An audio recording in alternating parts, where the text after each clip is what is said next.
Good evening and welcome back to Empty Cloud Monastery. My name is Bantu Sudaso and I'm here with Ayavadam, and this is our weekly monk chat session, the opportunity to ask questions about Buddhism, and we'll do our best to reply. So please feel free to type in questions at any time and we'll respond to questions as they appear. So we'll start with paying homage to the Buddha, and then if there's any questions, then we'll give some responses. Namo tassa bhagavato arahato samma sambuddhassa. Namo tassa bhagavato arahato samma sambuddhassa. Namo tassa bhagavato arahato samma sambuddhassa. Buddhang dhammang sanghang namasami. Okay, and welcome to all the people checking in online. So hello to Rick, Maria, Norma, Mary, Jason, Gregory, Manol, Marielle, Yankee, Leif, Christina, and Jayanta. Welcome to all of you. However, I don't see any questions. So this may become the shortest monk chat on record. So if you want some questions to be answered, this would be the ideal time. Also live questions. What's that? Also live questions. Yeah. Also, if anyone here at the monastery has questions, we could respond to some questions. So if no questions appear within the next few seconds, this will be the end of the monk chat session.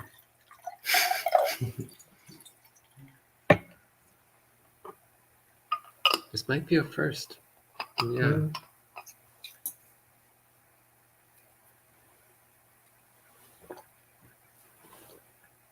Yep.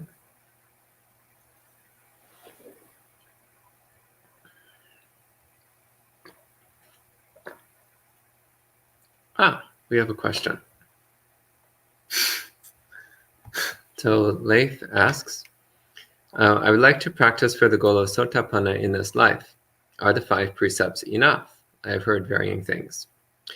No, the 5 precepts are not enough, not even close. So the goal of Sotapanna, Sotapanna is the name of the first stage of awakening, which it's often translated as stream enterer or stream attainer. And the idea is that when one reaches this first stage of awakening, then one is inevitably going to attain full awakening within a few lifetimes. And following the 5 precepts is not sufficient.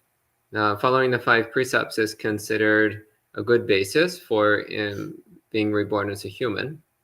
So it's a way of cultivating a certain basic moral foundation, a certain basic foundation of moral responsibility and self-restraint, which then allows one to be born as a human. And following the 5 precepts, again, it helps one avoid committing any particularly strong evil karma. It also helps one to develop a certain amount of self-awareness. So it's overall, it's really good. So following the 5 precepts is really good. But it's not enough to attain stream entry. So stream entry is characterized by a clear understanding that body and mind are not me, not mine, not who I am. So it's an insight into non-self, an insight into the impersonal nature of the specific details of body and mind. So usually that's done through cultivating mindfulness, concentration, and the recognition of impermanence, or a similar approach to training the mind. And this is the sort of thing which can lead one to then recognize that what we normally identify as me is in fact not me. It's just an impermanent set of temporary conditions. That said, without practicing the 5 precepts, it is very difficult to get anywhere close to stream entry. And someone who does become a stream enterer will find that their mind naturally inclines towards morality. One will naturally be have a very strong sense of morality. So definitely following the 5 precepts is an important foundation for one's practice, but it alone is not sufficient for attaining any stage of awakening.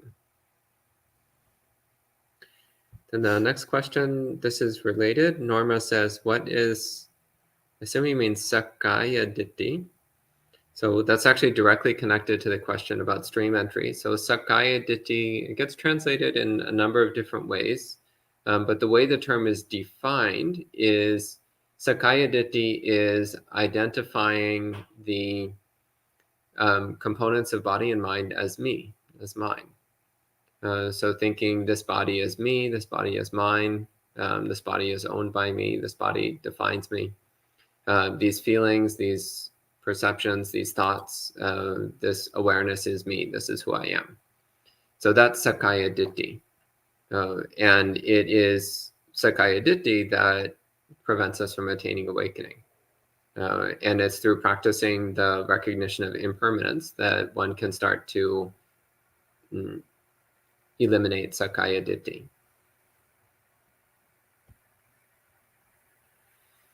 And Christina says, what comes first, right view or jhana? Well, it's not necessarily that one always comes before the other. So you can attain jhana without having right view. And you can also have right view without jhana. So they're not sequential. That said, right view will help you with cultivating jhana. So it's necessary to have some understanding of what the obstacles to concentration are, and to understand how to remove those obstacles. So right view will help you attain jhana, but it's not strictly necessary. And similarly, jhana, in practicing jhana, one is cultivating a high degree of mental discipline and focus. That then can help you with developing a certain amount of wisdom. But again, it's not a guarantee. There's no guarantee that if you cultivate jhana, that then you'll have right view, or vice versa. Maybe Vada, you can answer this next one. This one says, do evil people deserve metta? If we give them metta, would they become more evil? No. No, they don't deserve metta? Yes and no. So they do deserve metta, but they won't become more evil. So metta, for people who don't know, is loving kindness or like unconditional love. So like the type of care and friendliness and goodwill, like the type of love that is not attached, that's not related to attachment. So, and so, yeah, do they deserve it? Of course. Because any kind of mind state that you have that isn't loving towards people, whether they're evil or not, is actually your own fault. So it's your own evil. Right? If we don't have metta, that means that we have some kind of degree of anger, we have some kind of degree of hatred in our mind, whether it could be very subtle or it could be very coarse. So it's not even a question of who deserves it and who doesn't. It's more like if you don't have it, then there's a problem. So you shouldn't even be thinking about like the specifics of the people. It's more your own mind. So metta naturally comes from a mind that is free of hatred.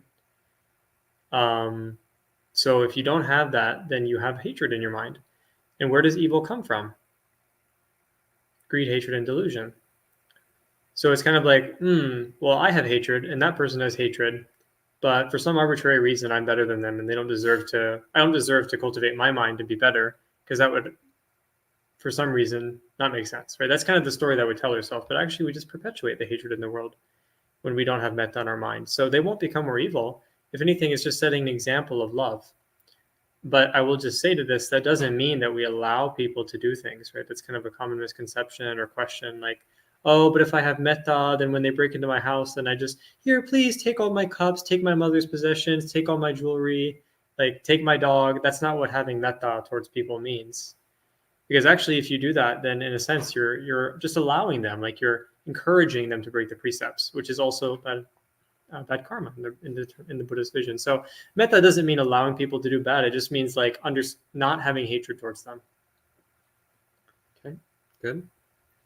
And Thinnery asks, How does one not go to either extreme with existence and non-existence? What's the middle way? Well, the Buddha answers that question in the Kachanagota Sutta, where he says, again, not to go to the extreme of either saying that things exist or that they don't exist, but rather the Buddha gives the example of paticca samuppada, so conditional appearance. Under certain conditions, things will appear to exist. When those conditions change, then those things will no longer appear to exist. So it's not correct either to say that something absolutely exists or absolutely does not exist, but rather when the conditions are right, something will seem to exist. So the answer is included in the same place where this question comes from. And Manal has another question for Ayavata. It says, how was your recent stay in Italy? What was your focus there? Well, it was nice. It was relatively nice. Our focus was mostly on engaging with lay people, like telling them about the project, sharing the Empty Cloud Italia,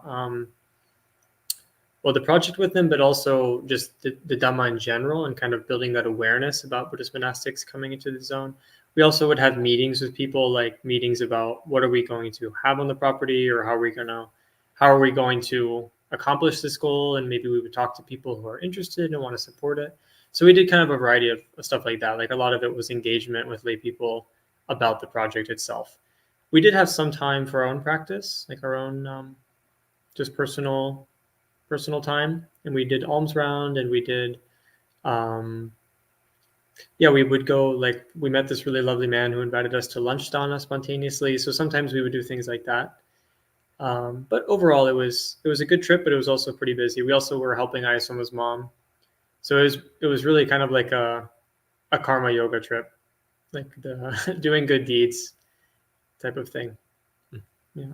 Also, my Italian, I wouldn't say it's fluent, but it's conversational. It's pretty good. No, his Italian is quite good. Oh, that's very good. He also speaks fluent Spanish. So Jason says, I believe you mentioned recently that the Dhammacakkappavattana may not actually be the first talk by the Buddha. How do we know this, and is there any sutta now believed to be the earliest? So one place where this comes up is actually in the Vinaya Pitaka. So in the Vinaya Pitaka, there's a story of the first few weeks after the Buddha attained awakening. And so after the Buddha attained awakening, well, first he spent some time just quietly, joyfully meditating by himself in the forest. And then at some point he decided to go and start teaching the Dhamma to people. And the first people he went to were his 5 former companions.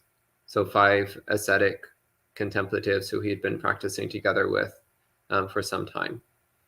And they became his first 5 Buddhist disciples. So in this story, we have the Buddha spending at a minimum several days where he was giving them teachings. So he was giving them some kind of Dhamma instructions, Dhamma talks. And then after several days of that, then he gave the Dhammacakkappavattana Sutta. So according to the account in the Vinaya Pitaka, the Buddha actually gave several days worth of Dhamma talks to those first few disciples. However, it is not recorded what exactly was said during that time. So that's why I said the Dhammacakkappavattana Sutta is technically not the first teaching of the Buddha, but rather it's the first recorded teaching, the first recorded discourse. So again, there appear to have been some teachings that he gave before that. We just don't know exactly what they were. They may actually be recorded elsewhere in other suttas, and those other suttas just aren't labeled as such. They aren't labeled as, oh, this is what the Buddha said in those first few days before the Dhammacakka Sutta.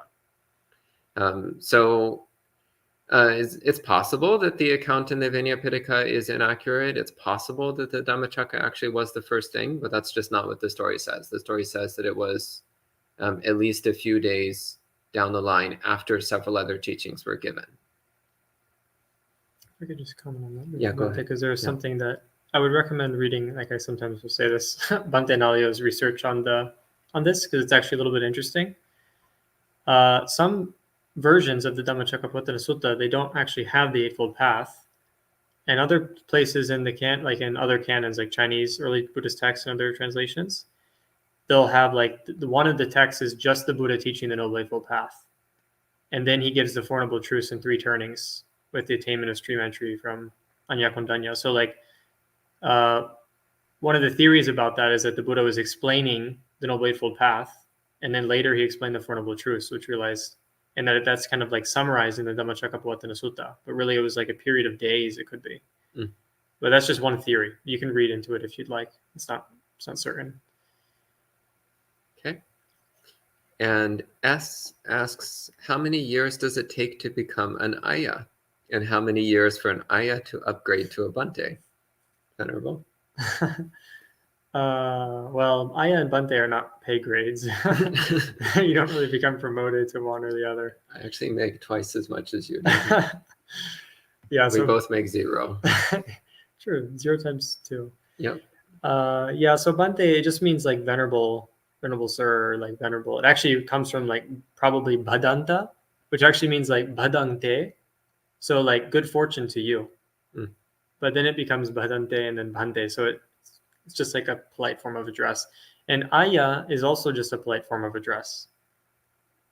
Like kind of like sir or lady. It's actually gender neutral without the long A. So yeah, there's no pay grade and no promotion. They're just equal, respectful titles for monastics. Okay, and Aprika says, how do you talk to young adults about tattoos and piercings from a Buddhist perspective? Well, it depends on the context. Sometimes I might congratulate them on their good artistic choices. But mostly I just don't talk about it because tattoos and piercings have absolutely nothing whatsoever to do with Buddhism. Buddhism is not anti-body art, nor is it pro-body art. It just isn't relevant in Buddhism. Kind of like hairstyles. Like, you might as well ask, do I talk to young adults about hairstyles from a Buddhist perspective? No, I don't. Well, actually I do. I tell people to shave their heads. Piercings were definitely common at the time of the Buddha. Tattoos, I'm not sure actually specifically mentioned. They might come up somewhere. I think they're in the Vinaya. Well, they're in the Vinaya. Well, of course, monks aren't supposed to get tattoos, as far as I know, like because it's adorning your body. But for lay people, there doesn't seem to be anything wrong with it. And in fact, in some Buddhist cultures, it's actually quite common to see people with lots of tattoos. Piercings also can be relatively common. So there just doesn't seem to be anything wrong with it. So I don't talk about it because there's nothing to talk about. Okay, so Leif says, alongside diligent contemplative practice, is constant observance of the 8 precepts, sense restraint, and celibacy necessary for cultivating stream entry? Well, I wouldn't say it's necessary, but I definitely say it's helpful. Like, it's kind of like, let's say you're going to the gym and you want to lift 100 kilos or whatever. And it's like, well, do I need to do 50 first? It's kind of like, well, I mean, you might not need to do 50 first. You could start working on the 100 and you could do like 70 first. You could also do 40 first. But the point is that you just need to train to the point that your mind is able to let go, right? So it's helpful, definitely. More renunciation is always going to be helpful. But I don't think, the reason I'm saying I don't think it's necessary is because there were disciples of the Buddha who were stream enterers who were not celibate, and actually even once returners, on that, at least one that's on record. So that's why I'm saying I don't think celibacy is necessary. And the 8 precepts are really mostly about celibacy and like a little bit about other renunciation practices, but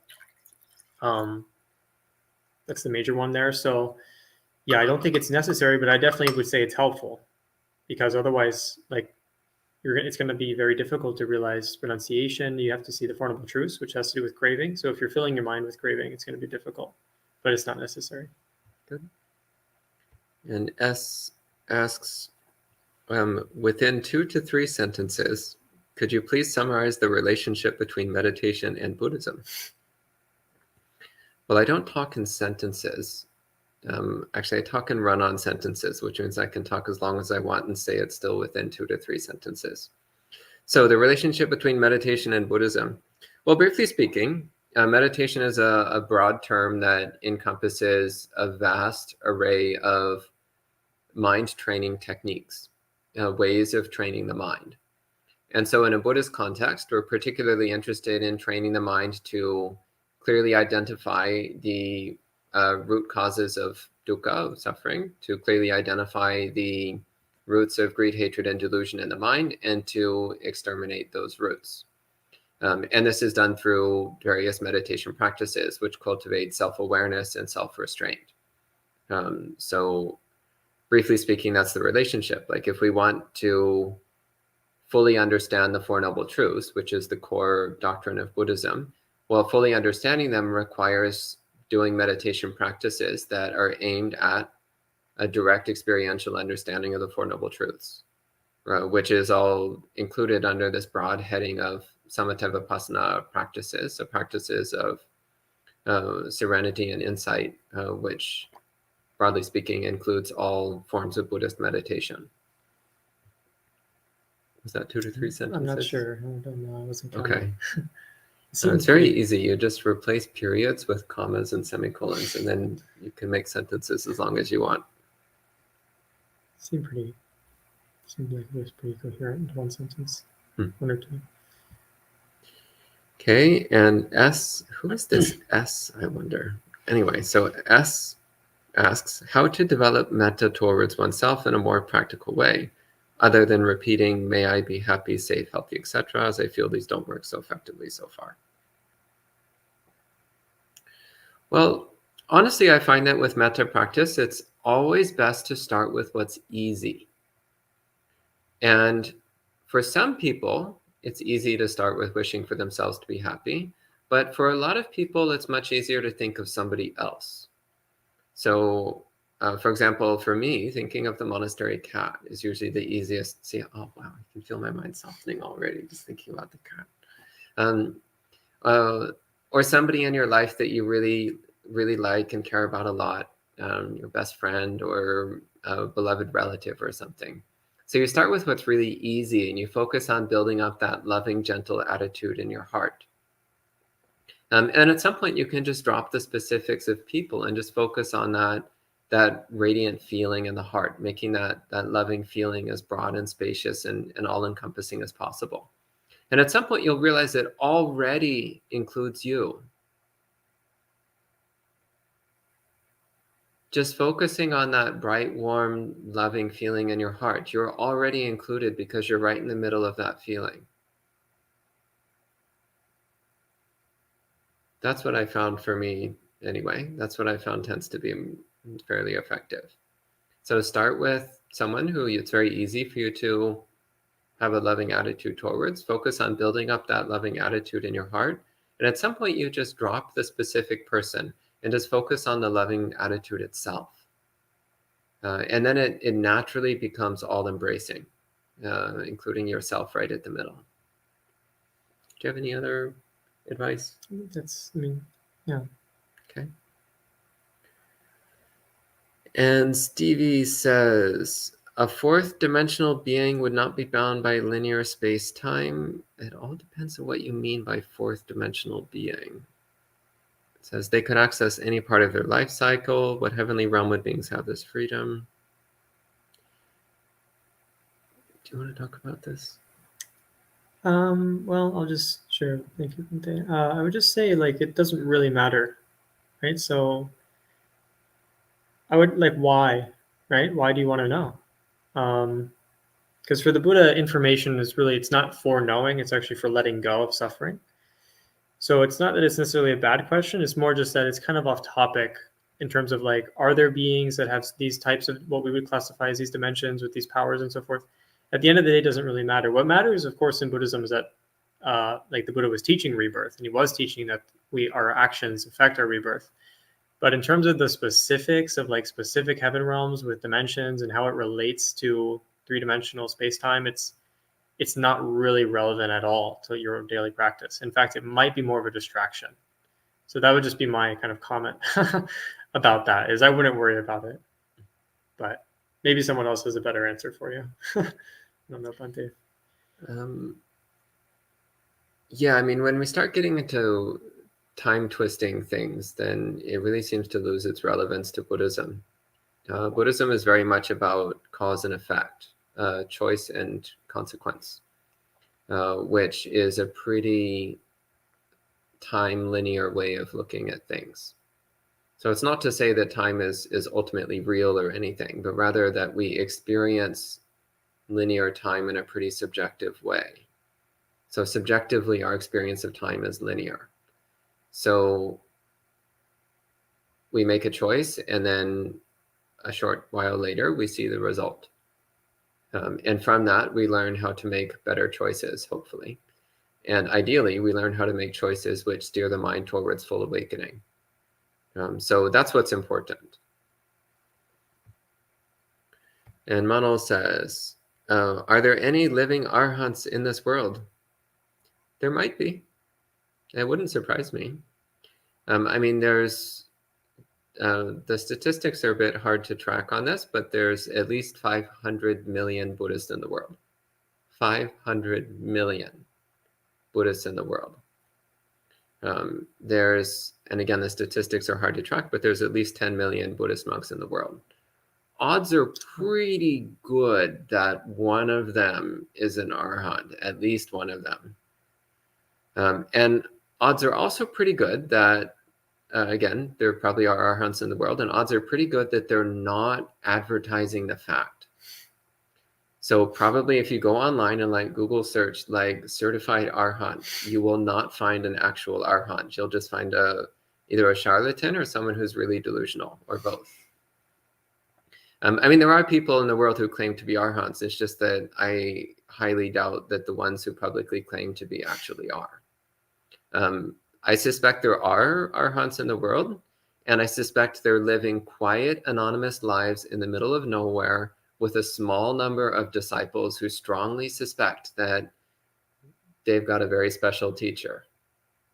I don't think they have websites that say like John Smith, certified Arhat in big bold letters. I don't think they're handing out business cards that say Arhat or something. So are there Arhats in the world? Yes. Are you likely to track one down and find one? No. If you have exceptionally good karma, you might meet one, but don't count on it. Instead, practice becoming one yourself. Okay, and Madame Zeroni asks, what are some unique gifts I can give to my Sangha? Yeah, whatever they need. I would ask them. I would look up if they have a wish list, like if they have a list of things they need. Maybe you could also talk if there's lay residents there. Talk to like, oh, what do the monks need? Or is there anything that you think the monastery could use? Because it's really difficult to give one suggestion. Another thing that's always nice though, if you're not sure, is you could bring food, like food dana for lunch to sign up. And that's always necessary. So yeah, that would be my suggestion. Good. And Ulysses says, what do I need to start meditating? You need the determination to meditate. That's the most important quality. This quality of determination or resolution. This willingness to do it. And make the determination to do some meditation every day. That's the critical starting piece, is just the determination to do it. And in the beginning, you don't even necessarily need a particularly refined or specific technique. Even just something simple like sit down, hold still, stay awake, and just do that for a few minutes. Even that in the beginning is sufficient. And as you start doing that persistently, then you can start asking for more specific meditation advice from teachers. But the most important quality for meditation practice is the determination to meditate. That's more important than everything else. Okay, and S says, would you say practicing generosity means the same as practicing giving? What do you think? Yes. I mean, generally speaking, I would say, okay, maybe I can make this a little bit more meaningful for you. So in Pali, one of the ways we translate generosity is this word called dana. So dana is related to the English word donate. And another way of talking about giving is the word jaga.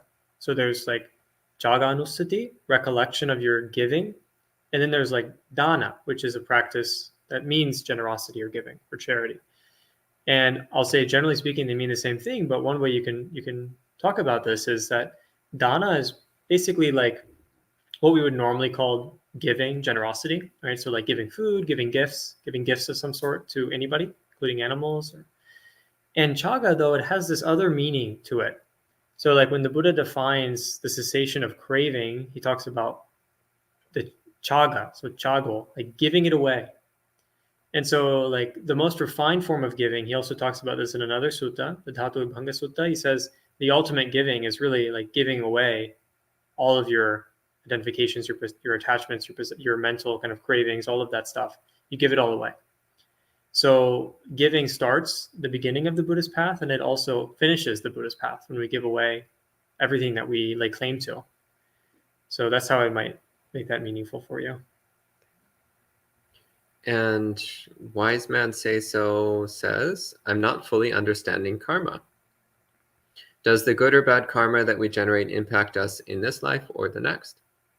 Often both. So karma can have effects immediately. In fact, it does, because it affects your mind the moment you do it. It can also have effects in the short term, and it can also have effects in the long term, including affecting future lives. So the answer is all of the above. And Karuna says, since Venerable Ananda was not present for the teaching of the Dhammacakkappavattana Sutta, would it have been presented at the first council by one of the 5 ascetics, i.e. Venerable Kondanya? Well, what I would say is that, so like when the suttas say evam me sutang, like thus have I heard, there's a common misconception that means that Ananda said it. Like that means that he heard it in the presence of the Buddha. But evam me sutang actually doesn't mean that in Pali. So in Pali, evam me sutang means like, this is what I've heard from other people. And you can actually see that when it's used in other contexts. Like, for example, one time Venerable Anuruddha is talking, and he talks about his attainments, basically. And one of the lay people says, like, oh, you don't say Evam Me Sotang. It sounds like you were actually directly seeing this yourself.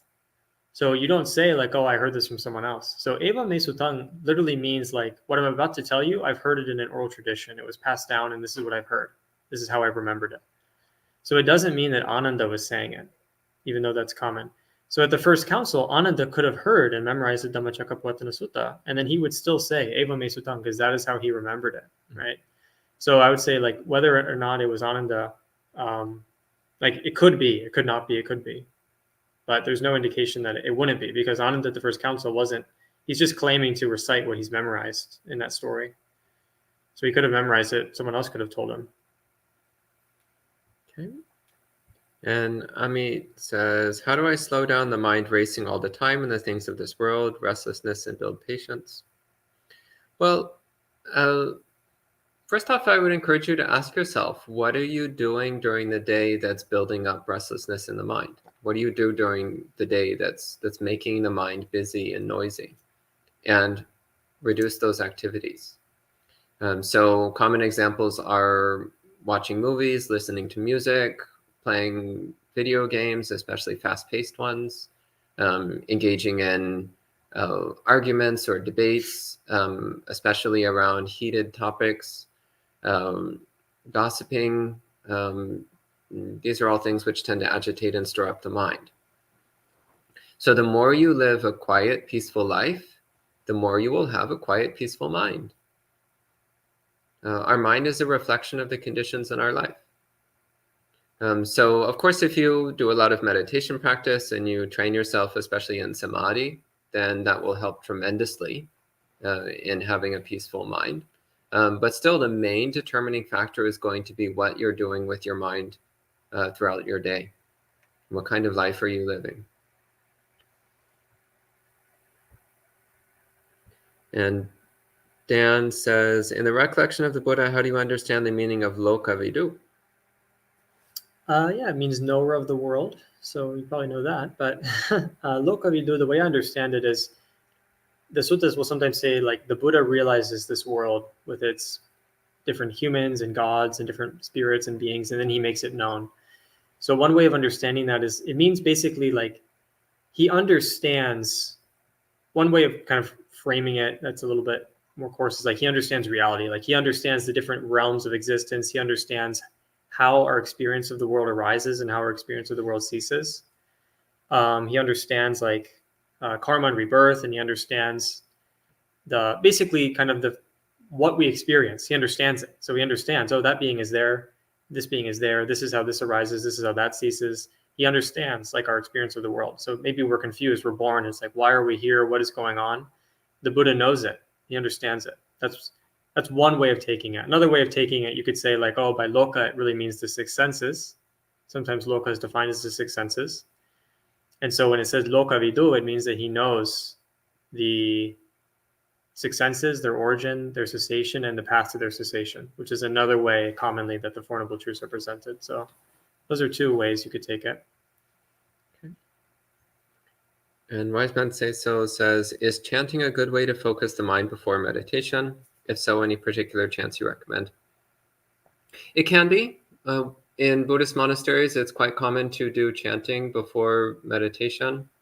Here at this monastery, before the morning and evening meditation, we do a short period of chanting together. As for chants I recommend, a chant which you like doing, something that feels meaningful to you, something that touches your heart in some way. So generally speaking, I personally like to do traditional Pali chants, the chanting which has been done since the time of the Buddha. For me, that gives a sense of connection to the ancient tradition, and also it's reminding me of important Dhamma themes. So for me, that's a meaningful thing to do before doing meditation. But find a chant that you like.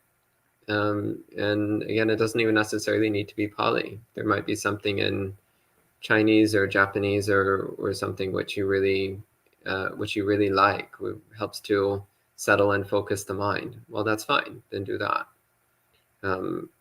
So it's definitely chanting helps. Particular chant actually doesn't matter that much as long as it's Buddhist. Do you have a favorite chant, Bhante? I actually quite like chanting the Itipiso. Like, it's classic, it's simple. It's actually quite nice.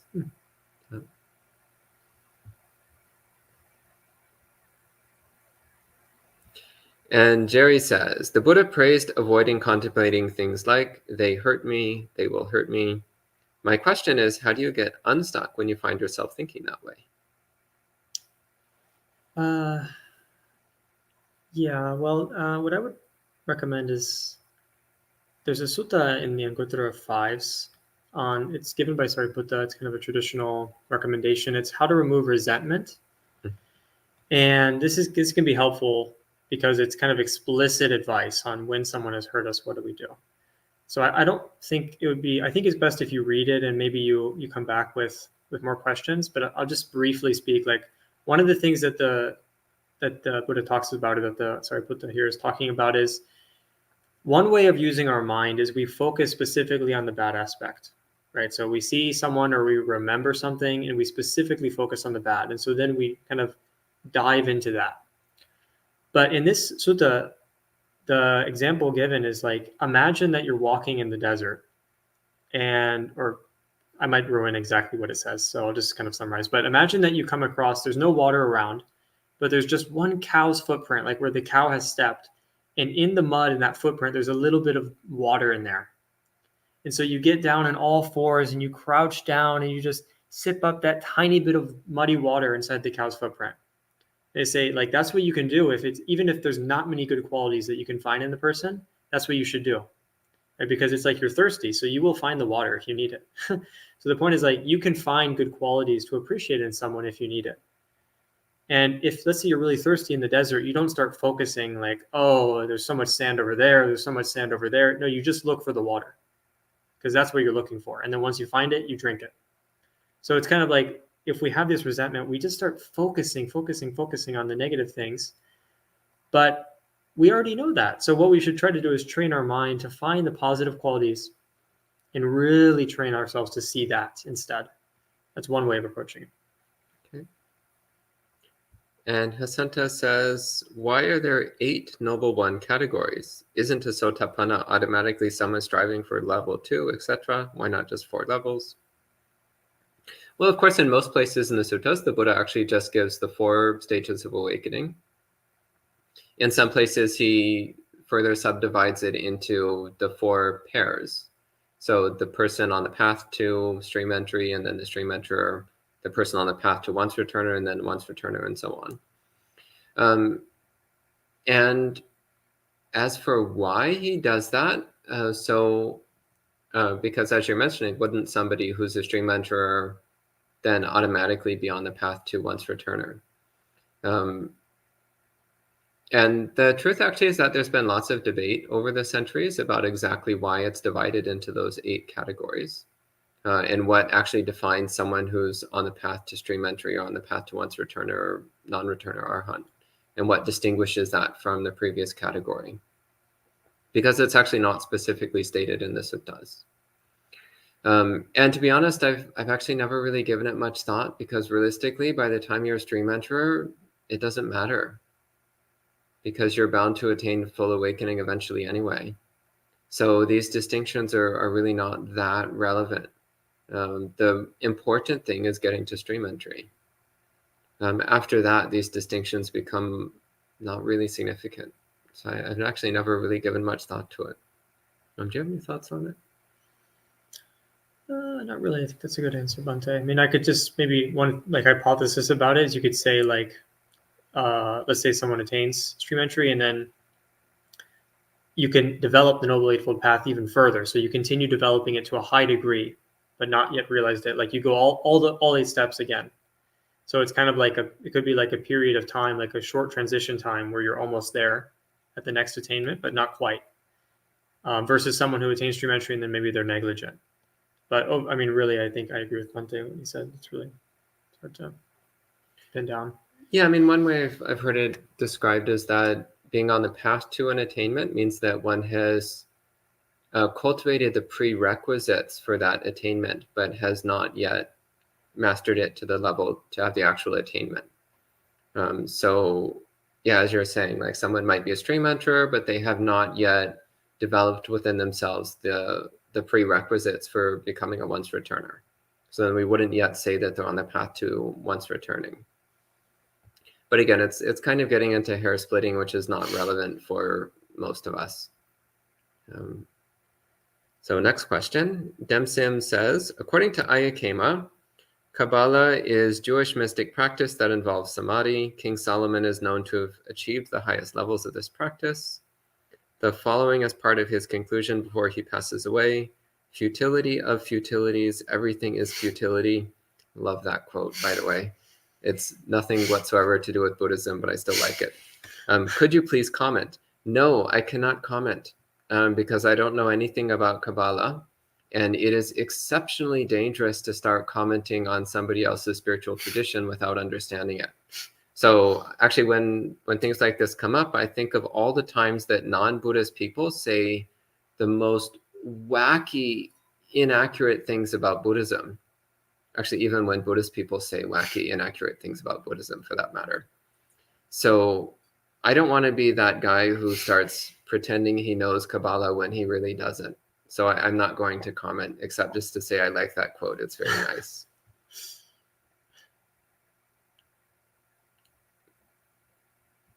I mean, I could make it a Buddhist quote. I could spin it in a way that makes it sound Buddhist, but I would be doing an injustice to whoever actually said that. So S asks, does all love come with desire? And there is one type of love without any desire, aversion, or delusion? Would that be metta plus compassion? What do you think? I mean, sure. It's really a matter of definitions. With the words, I think it's important to remember that, when we use words like love or these types of things, they're just words. So love is not an emotion; it's a word. So if you want to, if metta plus compassion, if that's love, I mean, that's great. Metta plus compassion, there's nothing wrong there.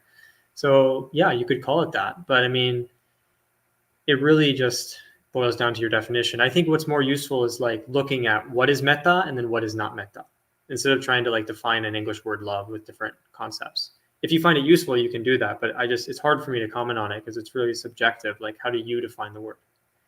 So I would just distinguish what is holding someone dear and caring for them with attachment And what is just wishing well and holding people, wanting what's good for people, but without attachment?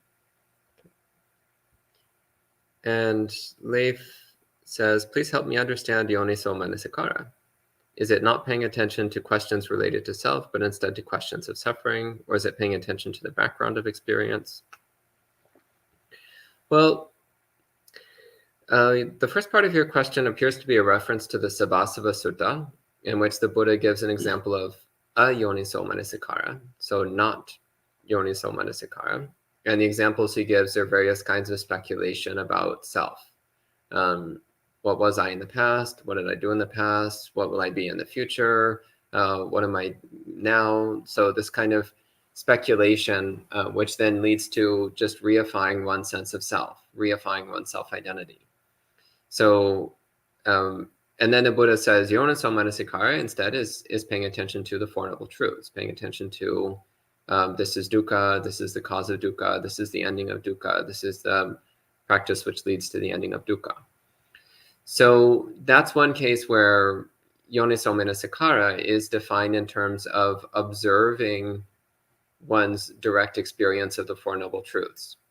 And the reason why this is important is because the direct observation of the Four Noble Truths is the path to awakening. Whereas reifying one's sense of self is just getting us mired deeper into delusion. So Yoniso Manasikara, some of the older translations were things like wise attention or careful attention. Manasikara literally means mental activity. Manasi means mental, and kara means doing or making. So Manasikara literally means what you're doing with your mind. What are you doing with your mind? Or what are you making with your mind? And Yoniso literally, it comes from the word yoni, which means womb, or source or origin. So Yoniso means based upon origins, based upon sources. So Yoniso Manasikara then means applying the mind based upon causality, based upon an understanding of causality. So it's a little bit difficult to translate that in a succinct and easy way. So in terms of the Four Noble Truths, we're observing the causal origin of dukkha, and we're directing the mind to understanding how we generate dukkha and how we can stop generating dukkha. Whereas directing the mind towards speculating about our self-identity and our soul passing through lives and so on, that doesn't do us any good. It's actually not understanding the causes of suffering. In fact, it's just generating more suffering. And Dan says, how do monastics avoid the path of self-denial the Buddha called lowly in respect to sense pleasures? I.e., one could be adding unwholesome self-denial to unwholesome sense clinging. What do you think? Okay. Let me just get a grip on this. Self-denial.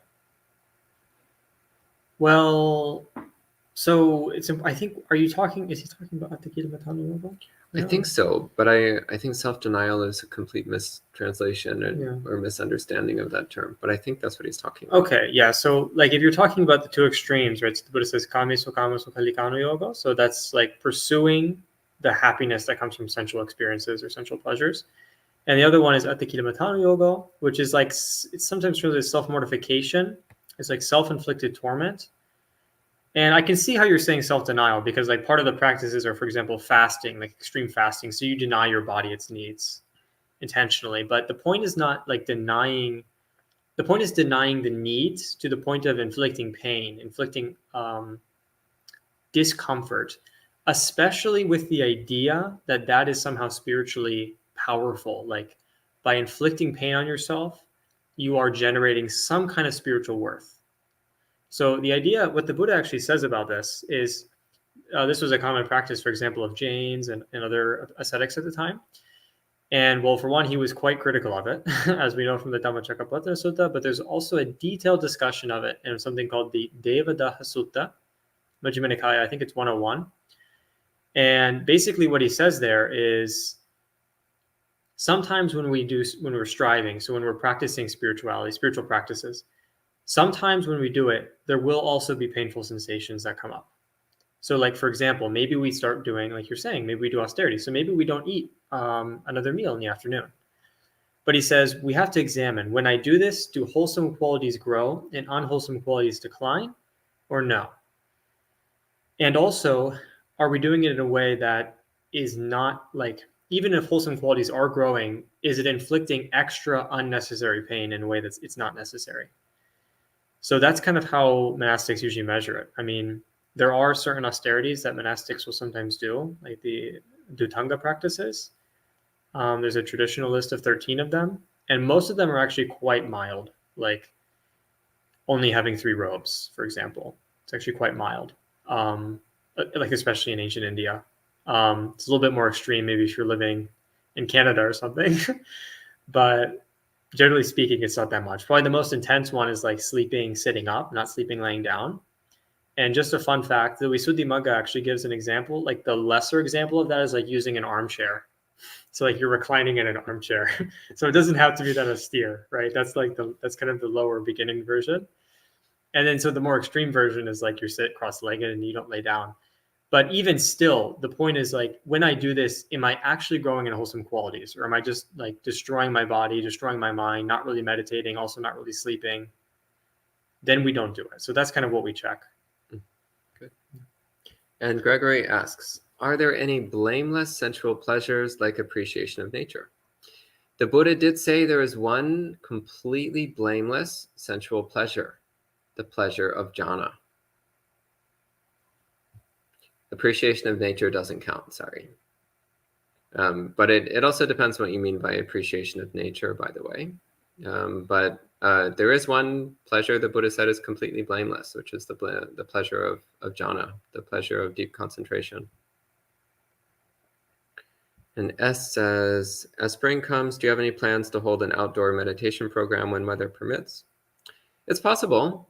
We'll see what happens, but it's quite possible. We've often done that in past years.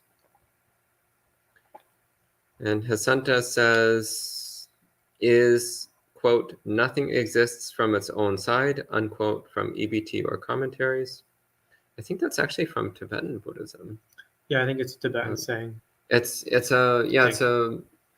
I've only heard it from Tibetan Buddhist teachers, so I'm pretty sure that's where it comes from.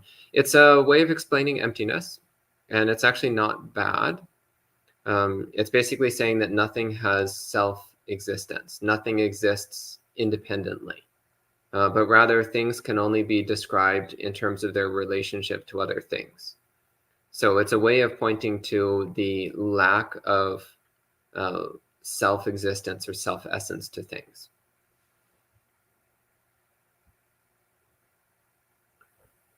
And Hasanta says, when you conceptualize things as being one way, reality will be another.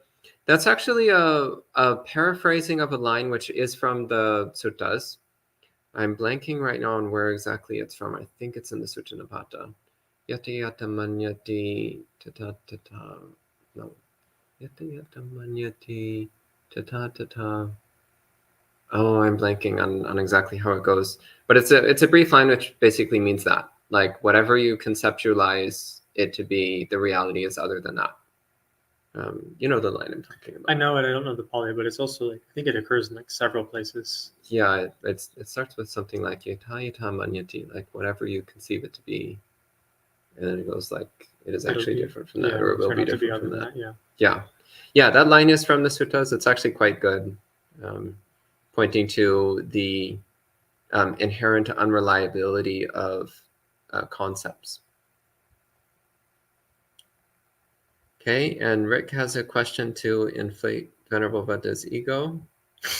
So Rick says, what causes and conditions have helped to develop your knowledge and skills of the Dhamma at such a high level at a young age?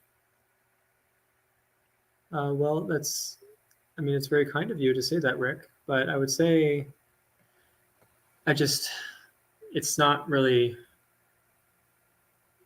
there's people who know me like a lot more in terms of like, I mean, maybe you're thinking because I cite suttas and things like that, but for me, it's really just been interest. Like it's kind of something I've taken interest in. So I'm sure that there's things that you're interested in that you like know all about and things like that, but it's not anything particularly special. It's more just that I just happen to be interested in the Dhamma, so it's where I spent like a lot of my time focused on that. And it's just interest. Okay. And that's the last question online. So I think we can go ahead and conclude the session at this time. So we'll end at this time with 3 sadhus. Sadhu, sadhu, sadhu. And we'll see you all next time.